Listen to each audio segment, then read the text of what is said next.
Yo entré a la escuela de música en 1949, cuando tenía ya 10 años. Y empecé a estudiar, bueno, teoría y solfeo, piano complementario, todas las materias. Y entonces, en realidad, a mí el instrumento que me atraía era el oboe. Pero a mí no se me ocurrió ni por equivocación decirle a mi mamá eso porque éramos muy pobres. Y entonces tener que tener un instrumento, ya mi hermano le había hecho comprar un violín usado, qué sé yo, y lo estudió nada más que un año de violín y ella protestando porque había gastado en ese violín. Y entonces después como mi hermano se dedicó al estudio del canto, mi hermana y yo también, mi hermana entró primero en el canto, porque ella era 2 años mayor que yo, pero esa sí era una voz portentosa, ella era una voz coloratura extraordinaria, bellísima, que bueno, ella estudiaba en la Universidad Central, entonces se casó y luego poco tiempo después fue el accidente de tránsito donde ella murió y dejó 2 niños pequeños y por su situación personal ella no pudo seguir el canto, tampoco pudo seguir, ella estudiaba economía en la Universidad Central. Pero yo seguí con mis estudios normales, yo empecé a estudiar canto, tenía 16 años cuando el maestro Alfredo Hollander me aceptó. Me dijo que me aceptaba condicionalmente. Parece que hay madera, pero vamos a ver. No sabemos si en verdad vas a funcionar. Te voy a tener 1 año vocalizando. Porque yo tenía una voz muy débil. Y entonces, bueno, mis compañeros en el Orfeón Lama, yo formé parte del Orfeón Lama desde que tenía ya como 13, 14 años. Y entonces, para fregarme a mí la paciencia, me llamaban voz de mosquito, ¿no? Y entonces incluso llegaron a ser muy, ya cuando yo estudiaba canto, me llegaron a ser muy así, muy ácido. Me decía, pero ¿para qué tú estudias canto, chico? Tú nunca vas a hacer nada con esa voz de mosquito que tú tienes. En cambio tú me estás quitando el tiempo a mí. Mira, eso el minuto que te dedica el maestro te me lo puede dedicar a mí. ¿Para qué tú estudias canto? Y yo lo que hacía era que metía la cabeza aquí en el pecho. Y entonces, bueno, pero yo seguía así como que a lo mejor sin ninguna aspiración, pero yo seguía insistiendo. Y entonces la voz por sí sola empezó así como que a surgir, a desarrollarse un poco. Y también cuando yo empecé a estudiar, entonces yo me gradué en el Santo Michelena de técnico mercantil. Espérame que me quite los lentes. Me gradué en el Santo Michelena de técnico mercantil y ahí empecé a trabajar inmediatamente de día. Y entonces de noche empecé a estudiar en la Universidad Central, Administración, porque era lo único que me permitían con ese grado que yo tenía. De lo contrario, tenía que hacer equivalencia en el día. Y como yo estaba trabajando, no me lo permitían. Entonces, es decir, yo tendría que dejar el trabajo. Pero entonces yo terminé, hice nada más que 2 años de administración en la universidad y lo dejé. Y mientras yo estaba estudiando y estaba trabajando de día y estudiando de noche en la universidad, yo tuve que dejar la escuela de música. No pude. ¿En qué momento y a qué hora? No podía. ¿Estamos hablando de qué año? Año 57. Yo empecé a trabajar en 1958 hasta 1960, que yo estudiaba de día, trabajaba de día y estudiaba de noche en la universidad. En 1960 yo dejé la universidad. Y entonces volví a la escuela de música, pero así como quien no quiere la cosa. Entonces me empezaron a decir, sí, entonces te empezaron a decir, mira, tienes que estudiar armonía, tienes que estudiar esto porque no lo tienes y así no puede.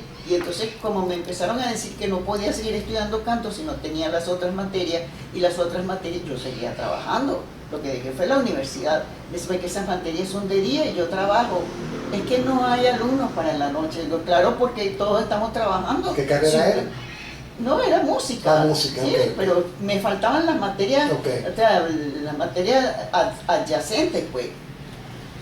Las clases de canto eran de noche, pero lo que era armonía y todo, historia de la música, todo eso era de día, y una que era el mediodía. Y digo, ¿cómo hago si yo estoy trabajando? Entonces, bueno, yo dejé la escuela de música y entonces empecé a estudiar privadamente ya en 1963, porque hubo un periodo en que yo no estudié, pero yo mientras estuve en ese periodo de 1954 a 1958 canté en el Orfeón Lamas. Después entré en el Orfeón Universitario ya en 1957, a pesar de que yo estaba todavía en el Orfeón Lamas. Entré en el Orfeón Universitario y allí estuve hasta 1960, cuando hubo la división del Orfeón Universitario. Entonces, y ya también yo me salí de la universidad.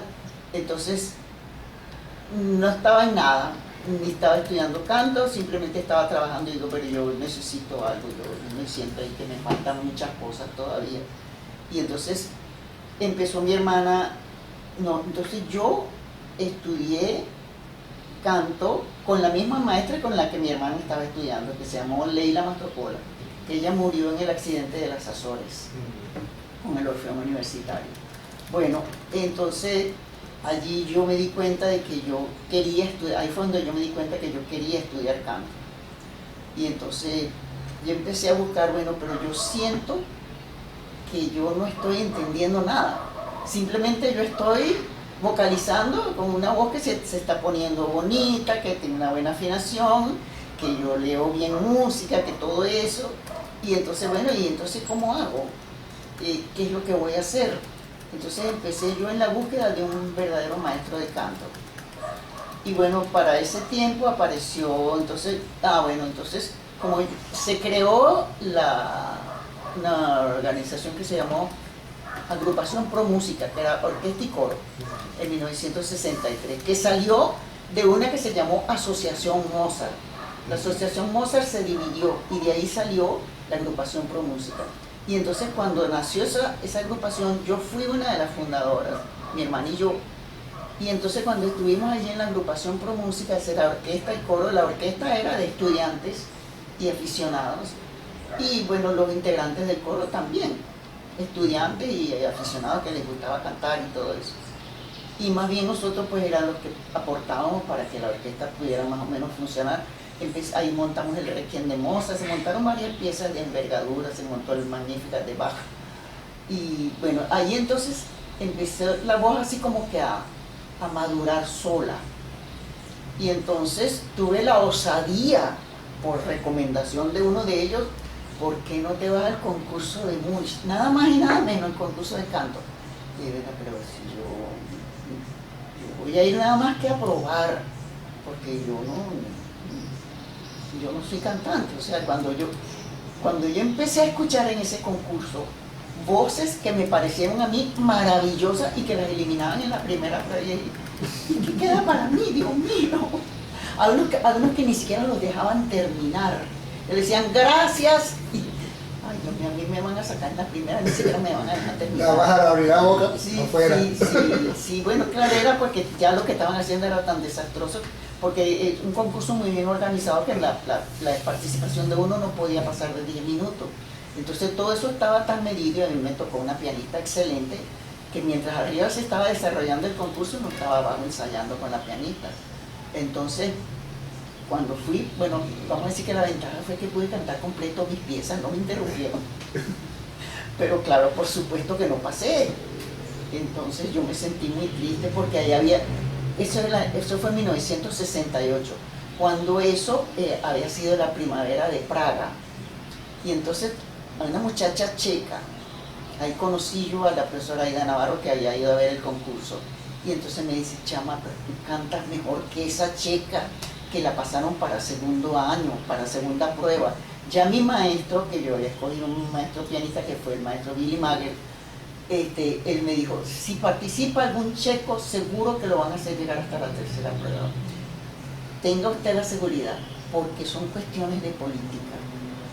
Bueno, esa muchacha pasó para la segunda prueba, no pasó de la tercera para la tercera, pero según me decía a mí esta señora, tú cantaste mejor que esa checa, y a la checa la pasaron y a mí no, pero si yo era una, vamos a decir, una indiecita que llegaba ahí, yo ni siquiera sé dónde estoy, qué es esto.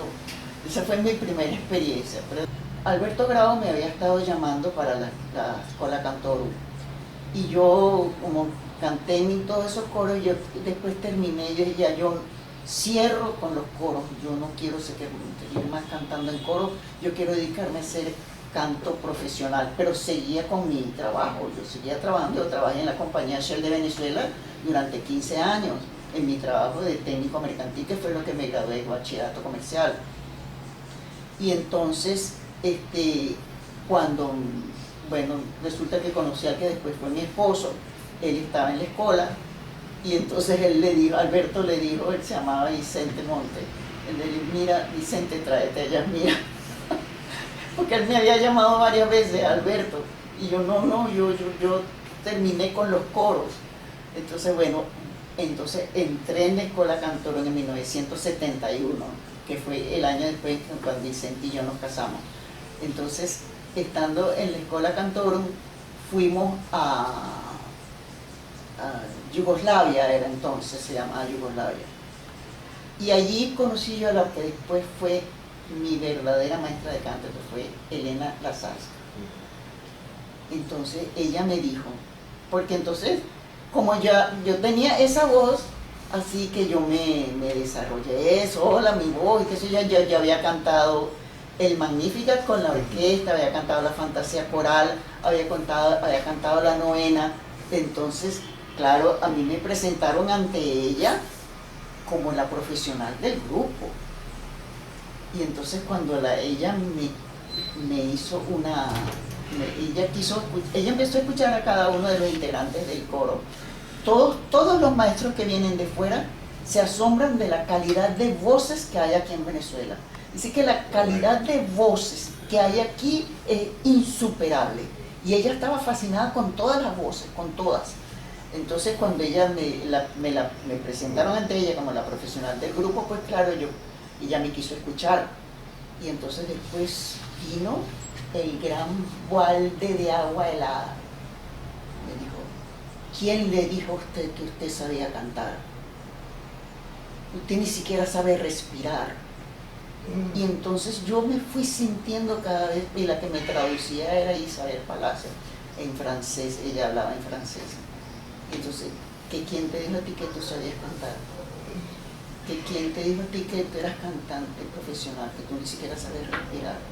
¿Que por qué cantas en falsete? Yo me acuerdo que después en la noche yo era llora y llora y llora y llora. Yo pasé toda la noche y toda la madrugada llorando.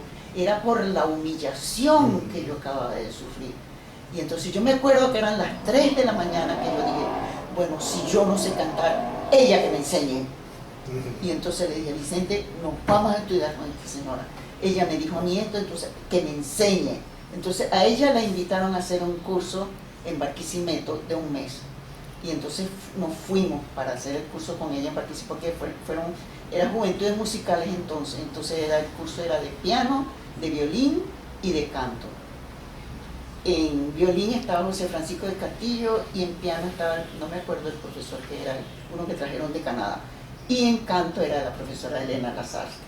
Entonces hicimos un mes, pero intensivo, mañana y tarde. Entonces ella se quedó fascinada y me dijo, es increíble la capacidad que usted tiene para entender, es increíble su resistencia. Entonces me hizo una carta de recomendación muy bonita, que yo tenía un gran futuro en la voz, que tenía y bueno, nosotros nos fuimos a estudiar con ella. Pasamos unos 4 meses en Inglaterra con casa de mi hermana, aprendiendo el idioma, que sea el que teníamos que haber aprendido era el alemán. Yo de tanto cantar en alemán, ahora es que más o menos me defiendo poco con alemán, pero porque ya no se hablaba sino polaco. El polaco es el idioma más horrible que hay. Pero es dificilísimo, tiene todas las consonantes del mundo, tiene pocas vocales y hay muy pocas palabras que se puedan parecer al español. Casi nada. Nada. Entonces allí yo me defendía con el poco alemán que sabía y eran los viejos, los que habían vivido la Segunda Guerra Mundial, los que me entendían. O sea, con los que yo me podía entender más o menos en alemán, porque muy poca gente hablaba inglés. Nosotros habíamos pasado 4 meses en Inglaterra y mi inglés estaba más o menos. Y entonces quizás lo que teníamos que haber aprendido era alemán. Bueno, entonces ella afortunadamente ya hablaba francés y yo leía y entendía francés, y entonces, pero ella también empezó a aprender español con nosotras. Entonces, pero es que el polaco es terrible, es tan difícil. Bueno, el caso es que nosotros estudiamos con ella, nos fuimos para allá y estudiamos con ella año un año, 10 meses, pero en forma verdaderamente intensiva. Cuando llegamos allá, en marzo, Vicente me dijo, mira, Yasmira, nosotros aquí estamos nada más que para estudiar canto. Entonces recibimos con ella nada más que 1 hora, 3 veces a la semana. Vamos a hablar con ella para pagarle todas las demás clases privadas. Y así lo hicimos. Nosotros recibimos clases 2 veces al día. A las 8 de la mañana en el conservatorio y a las 8 de la noche en su casa. Los domingos era el único día que recibíamos una sola clase, pero eso fue de lunes a sábado, y recibíamos 2 clases diarias. Sí. Y entonces, y claro, y con la pianista que yo tenía asignada en el conservatorio, porque ella me hizo entrar en el conservatorio así como una cosa de posgrado, alguna cosa muy especial. Y entonces, bueno, entonces yo allí surgí bastante como alumna de ella. Ya me presentó en varios sitios. Ahí en Polonia canté yo las 3 presentaciones que yo tuve de Carmina Burana. Estando nosotros en Polonia, yo me fui a hacer los cursos con el maestro Silavsky. Y entonces, claro, yo venía para Venezuela y después de ahí me iba a hacer el curso. Eso fue en el Mozarteum de Salzburgo. Y entonces nos preguntaban que ¿dónde están ustedes estudiando? Entonces el maestro Campo Galiani preguntó, ¿dónde están ustedes en Polonia? Si ustedes se van para Italia, cosa que fue una total mentira. Yo te puedo poner a ti a cantar en el San Carlo de Nápoles. Cuando eso fue en 1975, que nosotros, ese fue el año que nos fuimos para Italia. Ese fue el año en que yo gané el concurso de Salzburgo, el concurso 1975, con el curso de ópera, pero era el concurso de los cantantes, bueno, que participaban en el curso de ópera, pero era el concurso del Mozarteum de Salzburgo. Eso fue en 1975. Premio único para voces femeninas. Sí, premio único para voces femeninas, porque ellos tenían antes 3 primeros premios, 3 premios para voces femeninas y 3 premios para voces masculinas, pero casualmente el día anterior lo habían eliminado y habían puesto nada más que premio único para voces femeninas y premio único para voces masculinas. Que el premio único para voces masculinas lo ganó un muchacho español que se llama Mario, se me olvidó el apellido, él ganó conmigo. Entonces, que ese es un recuerdo que yo tengo muy maravilloso. Nosotros estábamos en una posada, la señora, no me acuerdo el apellido de la señora que tenía esa posada, pero el caso es que cuando a mí me dijeron, cantamos ahí canté con orquesta, el concurso era con orquesta, cantaba con orquesta, y entonces cuando nos llamaron para que fuéramos, quienes éramos los elegidos del concurso, yo no podía creer que a mí me habían escogido. Decir, pero ¿qué está pasando? ¿Pero por qué? ¿A dónde voy? Entonces yo veía que hay unas personas en unos cuarticos con unas cámaras y unas cosas. Yo estaba tan metida en lo mío que no me estaba dando cuenta que estaba siendo televisada, que eso se vio en todo el país. Y entonces cuando me sacan como ganadora, yo estaba así en la luna, decía, ¿qué está pasando? Y se vino el teatro abajo de aplausos, y decía, ¿pero por qué? ¿Y qué pasa? Y el maestro, yo estaba tan en la luna, que el maestro que dirigió la orquesta, George Lohner, lo recuerdo, él me dijo, salude y quédese. Y yo saludé y me fui. Y entonces, el portero me agarró y me llevó otra vez para allá. Quédese aquí. Entonces yo me quedé ahí, yo estaba así como asustada, y aquel teatro que se venía abajo de aplausos, pero no era solamente eso, era que empezaron, esa es la manera de aplaudir en Europa, que empiezan a hacer así, y le dan con los pies, y decían, cantaban, era el nombre de mi país, no era mi nombre, era Venezuela, Venezuela. Y entonces yo solo recuerdo todavía y me emociono tanto. Sí, porque representa al país, y el nombre no, creo que pasa a segundo plano. Yo le digo, cuando uno sale del país, el nombre de uno pasa a segundo plano y es el gentilicio el que uno lleva aquí en la frente. Y entonces era mi país. Y entonces después se me acercó una muchacha española y me decía, pues estamos muy orgullosos de que ha sido la habla hispana la que ha vencido. Porque este muchacho en español, Mario Rodrigo se llama, o se llamaba, no sé si todavía está vivo. Él ganó junto conmigo. Que después, en otro concurso, ganamos juntos también. Ahora no me puedo acordar cuándo fue. Pero él después me dijo, yo solo gano cuando estoy contigo, Yasmira. ¿En qué otro concurso vas a participar? Da boleto. Yo soy muy supersticioso. Y tú, cuando estoy contigo, es cuando yo gano. Pero esa es una de las cosas que yo llevo en mi corazón y en mi memoria de ese gran éxito en ese concurso. Los otros concursos, el otro concurso de más importancia para mí fue el de Treviso, cuando gané con Don Giovanni. Ahí estaba Mario Rodrigo. Y entonces él decía, yo solo gano cuando tú ganas. Él ganó el Don Octavio, el personaje de Don Octavio lo ganó. Y entonces,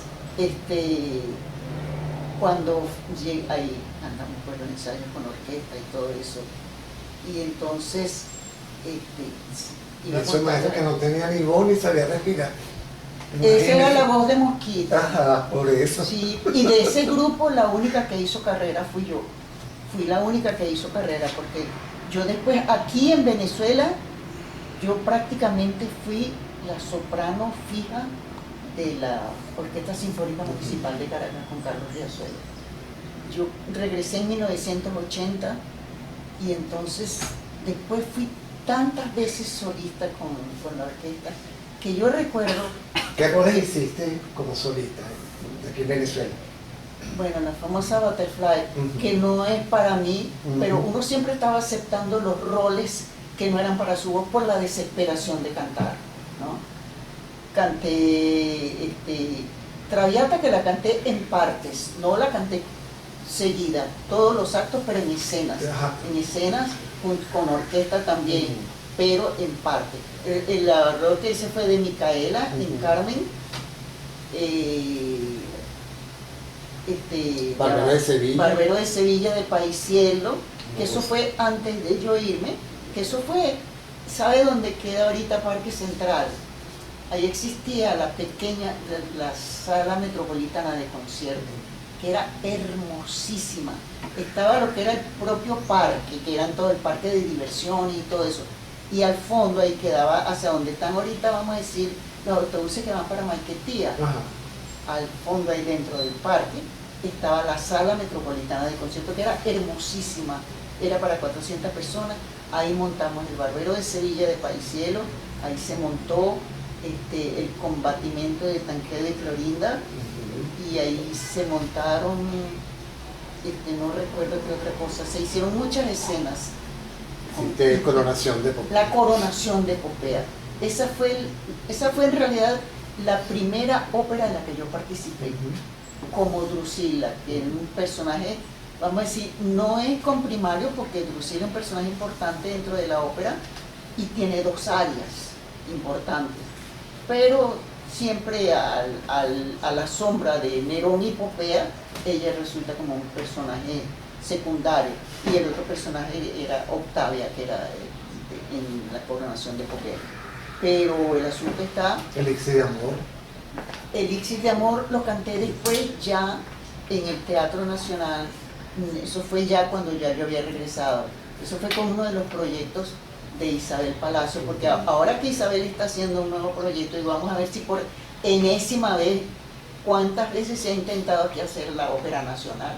Pero el sábado y domingo se presentaron. Sí, yo sé. Por eso ese el N proyecto de a ver si se crea, y como ella lo está haciendo ahora, que lo está haciendo con todo el apoyo del teatro, ojalá lo logre, porque este Elixir de Amor fue con el proyecto de Isabel Palacio de crear la Ópera Nacional, que mi esposo lo intentó tantísimas veces. Eso viene. Eso es viejísimo, pero viejísimo. Y nosotros, la gala que se hizo aquí, porque cuando en 1981 se cumplían los 100 años del Teatro Municipal, la ópera que se montaba era todo con artistas invitados del Colón de Buenos Aires. Eran todos, y eso fue que ahí hasta el que le decía a uno, faltan 3 minutos para salir a escena, lo trajeron del Colón. Entonces, bueno, todos nos reunimos y bueno, ¿qué pasó? ¿Y nosotros dónde estamos? Nada, hasta los que, la tramoyita, todo el mundo, todo eso, trajeron todo, el Colón de Buenos Aires lo trajeron para acá, así, lo vaciaron completico. Ese era Salvador Itriago. Y entonces, cuando nosotros fuimos, y entonces, bueno, entonces quisimos ir a la asociación musical y nos dijeron, armen su rollo, pero en el sindicato de trabajadores para radio, teatro, televisión y afines. Entonces nosotros entramos en los afines. Entonces, bueno, cuando planteamos ese problema, bueno, vamos a montar una huelga, simplemente, y vamos a impedirle que monten su ópera, porque de esa ópera solo había una cantante venezolana, que era Rosita del Castillo, y en un rol con primario. Todo lo demás era traído de fuera. Entonces, bueno, se pusieron las manos en la cabeza porque les trancaron la ópera, ¿cómo se llama? En la ópera, ¿cómo se llama? Que era los 100 años del Teatro Municipal. Entonces, bueno, ahí empezó, entonces hubo un convenio de hacer unas galas para mostrar que aquí en Venezuela sí hay voces. Lo que pasa es eso, que estamos cantando una vez al año, entonces siempre estamos debutando. ¿Ah? Sí. Y entonces nos comparan, primero nos comparaban con las grabaciones, después ahora comparan a los muchachos con todas las versiones que se ven en video y todo eso, y sin una formación teatral, sin una formación como debe ser, y que canten, porque uno tiene derecho a pararse ahí a poner la torta. ¿Por qué no me lo permiten? Entonces uno se para ahí y quiere que uno cante como la grabación de María Cala, pues, y del otro que tiene que cantar como Mario del Mónaco, y el otro tiene que cantar como Alfredo Kraus, y bueno, y entonces todo eso lo peleábamos.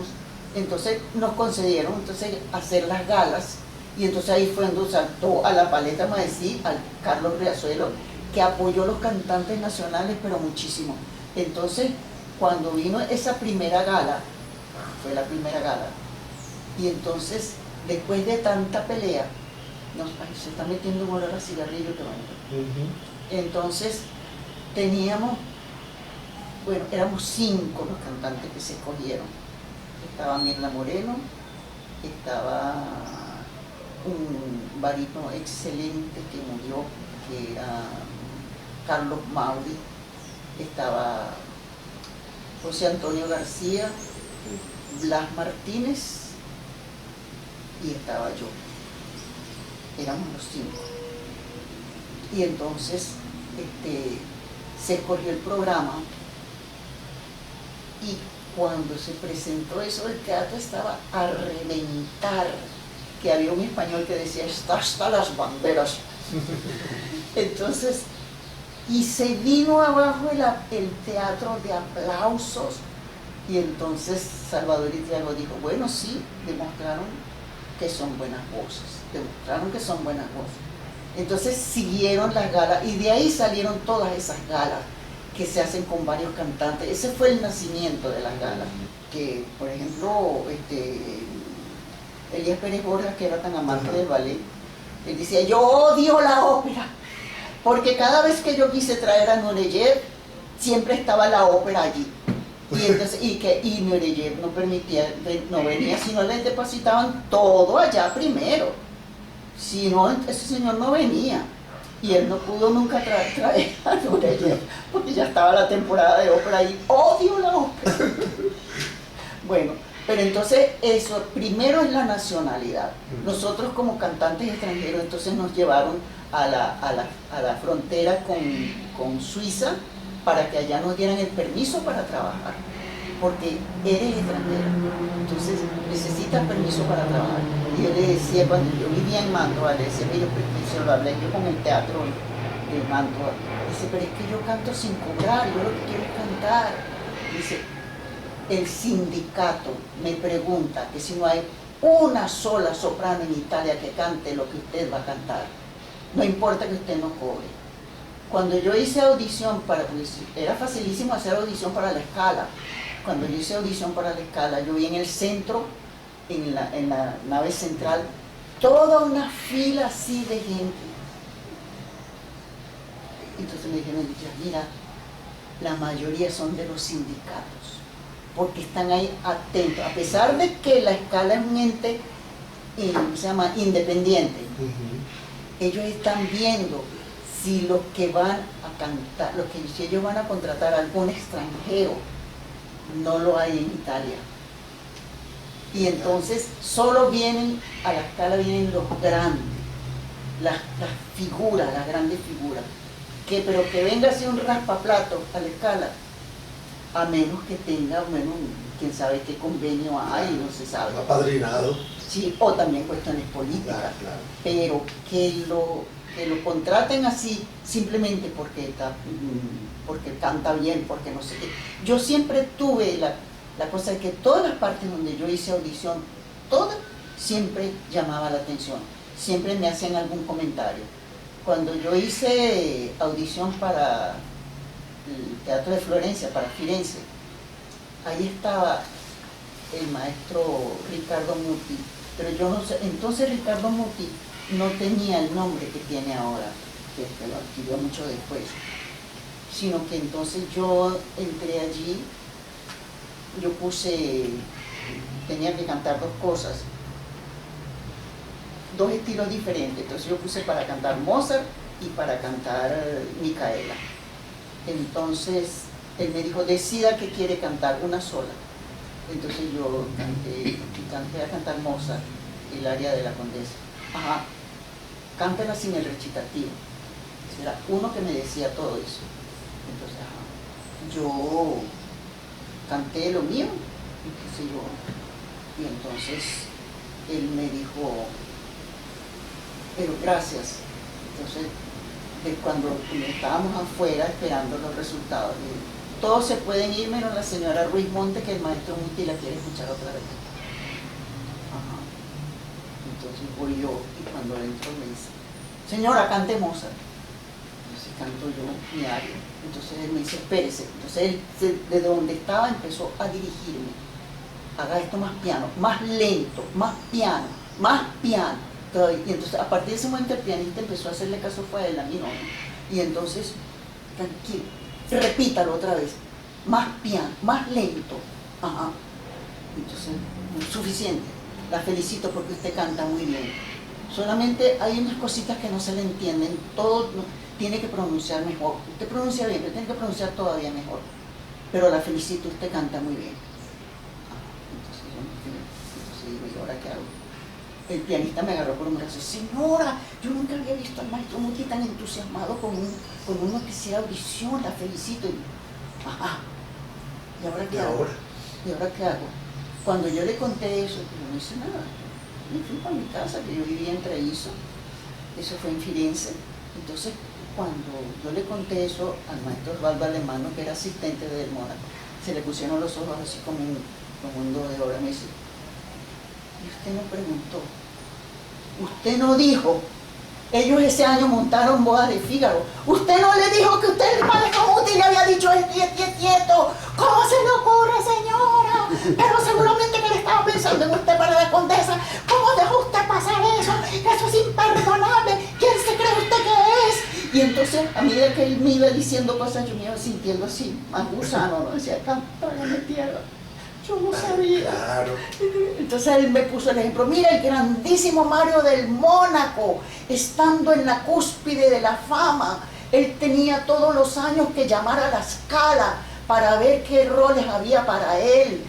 Cuando él una vez se durmió y llamó tarde, le dijeron, maestro, ya todos los roles están dados. Sí. Y era el grandísimo Mario del Mónaco. Usted está creyendo que usted la iban a llamar, pero ¿cómo se le ocurre? Ay, Dios. Yo lo recordé para toda mi vida y lo sigo recordando. Digo, Dios mío, esa fue una oportunidad que se me fue así entre los dedos. ¿Y cómo hago? Entonces, Esas son cosas que a uno le pasan, experiencias, Claro. y que yo ahora se las transmito a mis alumnos. Entonces, usted tenía que haber llamado y haberle dicho que el maestro Muti le había hecho cantar otra vez y que le había dicho esto y esto y esto y esto, y que usted hizo la audición fue con el rol de la condesa. Ay, no, yo no lo hice. Entonces esas son cosas que me quedaron muy claras Sí, en la mente. una Y bueno, experiencia. sí, y bueno, como digo yo ahora, yo se la transmito a mis alumnos y tienen que, o sea, yo le doy las gracias a mi esposo, que ya falleció hace ya varios años, que él, yo digo que él me montó aquí sobre sus hombros y vamos, porque yo era, como me decía mi maestra, ustedes perdonen que yo viva, porque yo no me atrevo, no quiero. Sí, ¿seguridad? No, vergüenza, timidez, Sí. una gran timidez. Cuando me decían, pero si tú cantas muy bien, ya, mira, yo siempre decía, pero ¿por qué me dicen que yo canto bien? Yo siento que todavía me falta mucho. Bueno, es que uno no llega nunca. Cuando uno considera que ya llegó, ahí empieza su declive. Porque uno siempre tiene que estar, todavía me falta, tengo que lograr esto. Y cosas que tú lograbas antes bien, a lo mejor ahora las has descuidado. Entonces uno tiene que estar en una permanente búsqueda, una permanente corrección, una permanente colocación, continuo. Y como les digo yo a mis alumnos,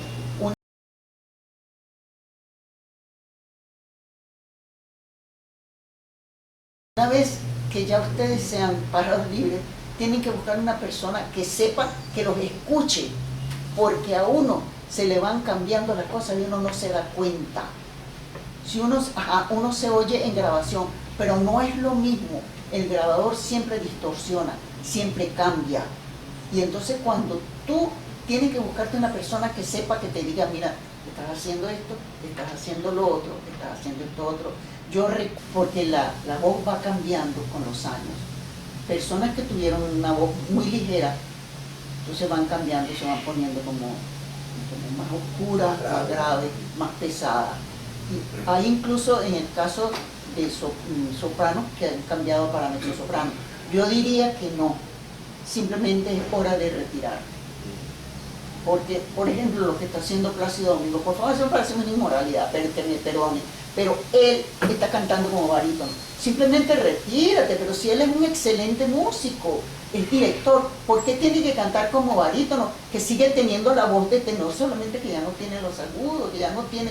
Entonces, y muchos de esos hacen eso, y cambian entonces de tesitura. No, cambian de voz, cambian ¿cómo se llama? Cambian de clase, qué tipo de voz, cambian de tipo de voz. De mezzosoprano se cambian para contralto, de tenor se cambian para barítono. No, simplemente retírate.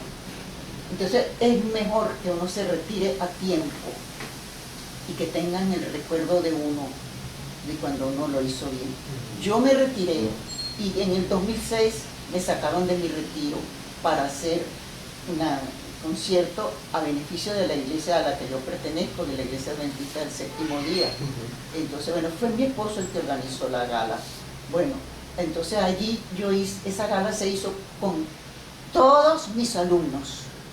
Ahí los únicos que no fueron mis alumnos fueron Francisco Salazar, Vicente Monte, que era mi esposo, y yo.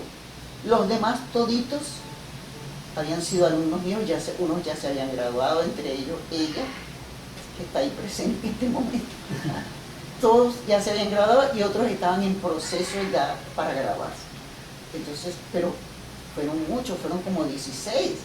Y eso fue una hermosa gala. A mí me sacaron de mi retiro. Por ahí anda, que un alumno mío la pone, que yo canté el aria La Luna. Entonces, bueno, eso fue en el 2006. Todavía yo cantaba. Entonces, bueno, por lo menos todavía puedo cantar, no es que... Pero yo nunca quise poner la torta. Yo me retiré a tiempo porque por los cambios de la edad de la mujer y por todo eso a mí me afectó muchísimo. Entonces vamos a decir que yo me retiré temprano. Pero primero eso que poner la torta. Claro. Eso fue lo que le pasó a María Callas. María Callas, en realidad, ella hizo ¿cómo se llama? Una carrera corta cantando bien, como de 5 años. Cuando ella empezó, ella se consideró soprano absoluta. Ella cantaba de todo. Cantaba desde barbero hasta cantaba valquiria y cantaba Carmen. todo eso. Carmen como mezzosoprano, sí señor. Bueno, entonces, ¿pero qué pasaba con ella? Que ella hacía el uso de la voz de pecho, pero una cosa, un pecho sonorosísimo, pero eso le hizo un hueco en la voz irreversible. El hueco es irreversible para las mujeres. Tuvo que ver ese cambio de peso de María Carla. Posiblemente porque ella era muy gorda, Ujú. posiblemente sí la afectó. Porque se habla de las dos voces de la cara, Sí, flaca y la gorda. sí, yo pienso que sí le pudo haber afectado por la cuestión hormonal. Pero entonces, cada voz tiene su tipo de ópera, a lo que a ópera se refiere.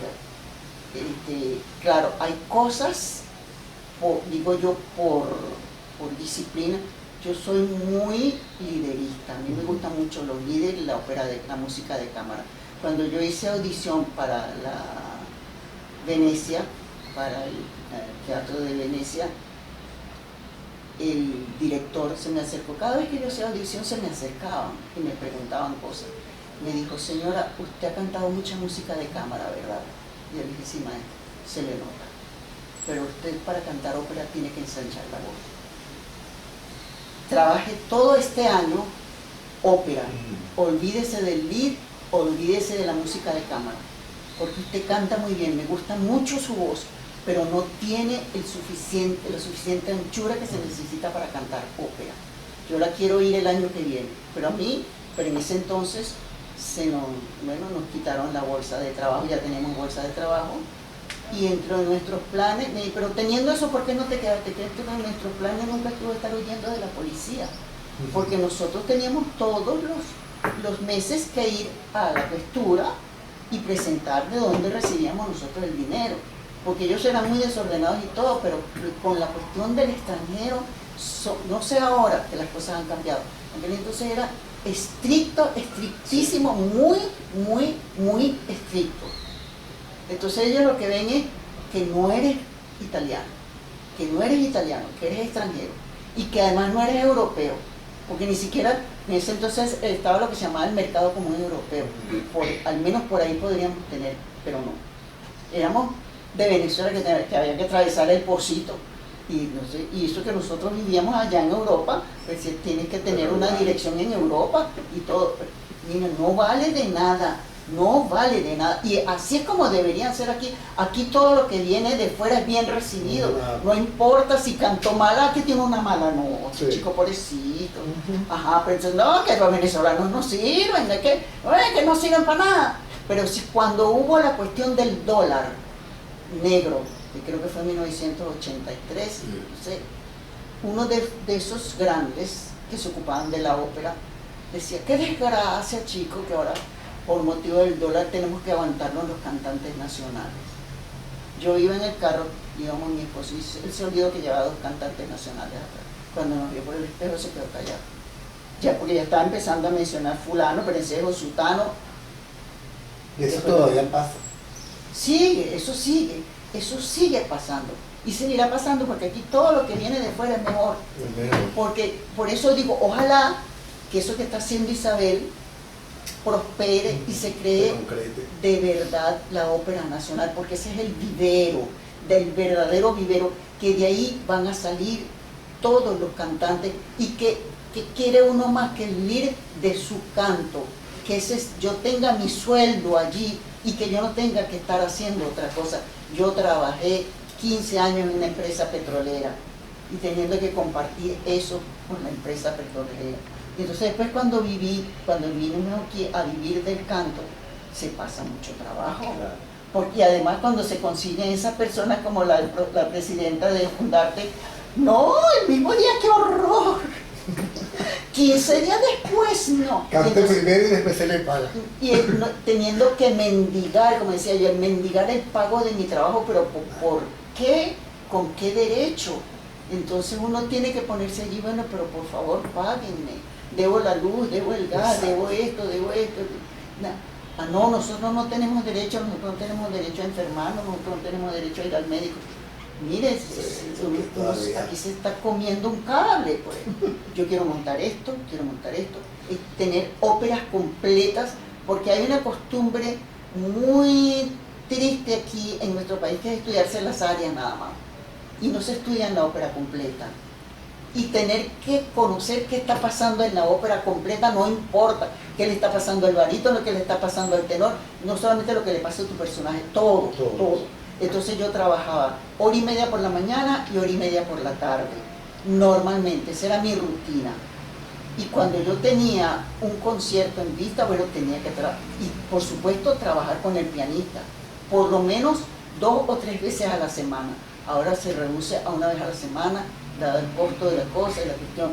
Si puedes trabajar 2 o 3 veces, yo trabajaba 3 veces a la semana con el maestro, 1h30 cada vez. Bueno, entonces montar repertorio, quiero montar esto. Ahí yo monté las 4 últimas canciones de Strauss, sin tener ninguna perspectiva. Pero yo las quiero cantar porque son bellísimas. Cuando yo se las propuse a quien la dirigió fue un maestro, se lo propuse fue a la orquesta. Entonces me llamaron para cantar las 4 últimas canciones de Strauss, que no me acuerdo cómo se llamó el director que vino y me dirigió, con la Sinfónica Venezuela, fue esa. Y después en Maracaibo me llamó Eduardo Ramos, que murió hace mucho tiempo. Bueno, pero cuando yo monté esas 4 últimas canciones, yo lo llevé a Salzburgo con el maestro Shilavsky, cuando hice el curso con el maestro, yo quiero trabajar esto. Entonces él me instruyó más o menos cómo era todo ello. Y yo no tenía la menor posibilidad de cantarlo. Entonces uno tiene que tener un buen repertorio, cosas que le ofrezcan a uno.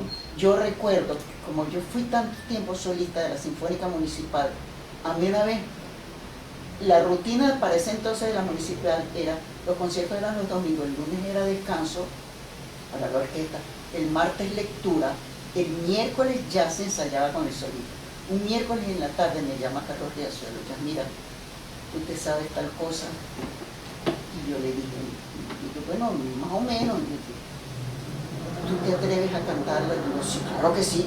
Mira, ya mira, pero si para este domingo. Y digo, sí, Carlos, sí puedes, sí puedo. Entonces te espero aquí mañana a las 9 de la mañana para el ensayo. Vuelo yo con el maestro pianista, maestro, que tengo que cantar el domingo, que no sé qué. Y entonces yo no puedo recordar qué obra era, que se lo he contado a mis alumnos y no recuerdo qué obra era. El caso es que cuando empezamos el ensayo el jueves, después que empezamos el ensayo, Carlos para. Entonces, un momento, Yasmira. Señores, ella es Yasmira Ruiz. ¿La están oyendo? ¿La están oyendo? Por eso es que yo siempre llamo a Yasmira Ruiz. Seguimos. Y yo dije, ¿aquí qué pasó? Ya yo venía oyendo el rum de que, está bien, Yasmira Ruiz canta bien, pero ¿por qué siempre Yasmira Ruiz? Queremos escuchar otra soprano. Por eso es que yo siempre llamo a Yasmira Ruiz. Bueno, aquí indudablemente que hubo una discusión, pues otra vez Yasmira Ruiz, qué fastidio. En parte, cuando yo empecé a enseñar así como que muy escondidito. Pero es peligroso porque al alumno uno tiene que repetirle y también mostrar qué es lo malo que estás haciendo. Lo estás haciendo así, estás cantando así, mientras que tienes que cantar así, Entonces cuando yo hago ese, yo me estoy dañando. Si uno se lo repite con frecuencia al mismo alumno o cualquier otro alumno, uno tiene siempre que poner ejemplos. Entonces, cuando uno está en plena carrera, no es tan viable enseñar. Y sobre todo que uno debe empezar a enseñar cuando ya uno prácticamente ha terminado la carrera, que tiene todo el cúmulo de experiencia y de conocimiento, y que uno mismo cuando está enseñando empieza a darse cuenta de una cantidad de cosas que uno supo hacer, pero que aquí lo podemos, entonces yo le puedo decir a él que haga esto. Ahora, enseñar durante la carrera. Hay cantidad de maestros que no les gusta enseñar lo que saben. Eso me lo dijo a mí mi maestra. Y me dijo, a mí me dicen que enseñe nada más que un 25% y que el 75% se lo averigüen ustedes. Pero yo no hago eso, yo les enseño a ustedes todo lo que yo sé. Y luego lo mismo con mis alumnos, yo les digo todo lo que yo sé y que no estoy negada a que ellos averigüen por otros lados. Pero una vez que ya tengan una base formal y cierta, porque aquí se empeñan en traer maestros y maestros para lo que llaman masterclass. Entonces los que salen de ahí más confundidos, porque no están listos. Eso es para los que ya están casi que van a terminar. Y entonces pueden agarrar de aquí, ajá, esto me conviene, este no me conviene, esto sí. Y esto que yo estoy haciendo a lo mejor lo puedo mejorar con esto que está diciendo este maestro. Pero la mayoría de las veces lo que hacen es confundir. Y entonces, y en una semana, ¿cómo van a hacer un cambio de técnica, por favor? Cuando se hace un cambio de técnica, eso son mínimo 2 años y eso es, entonces no me cantes nada en ninguna parte. Cuando yo recibo a los míos que han tenido formación equivocada de Dios, lo primero que vas a hacer es no cantar nada en ninguna parte, pero ni siquiera en el baño de tu casa. Que eso fue lo que hizo mi maestra conmigo. No me cante nada, pero ni en el baño de su casa. No cante nada, porque yo le voy a cambiar la voz. O sea, que le ve futuro al canto lírico nacional, con lo que está haciendo Isabel Palacio. Con lo que está haciendo es amén, amén. Se quedó muy bello, por cierto, el espectáculo. Me dijeron, sí, yo vi cosas por un video que me pasaron. Ojalá, porque ella también ha recibido muchos langanazos. Ella ha hecho muchos intentos y entonces ella está trabajando sobre experiencias habidas y yo espero sinceramente que ojalá lo logre.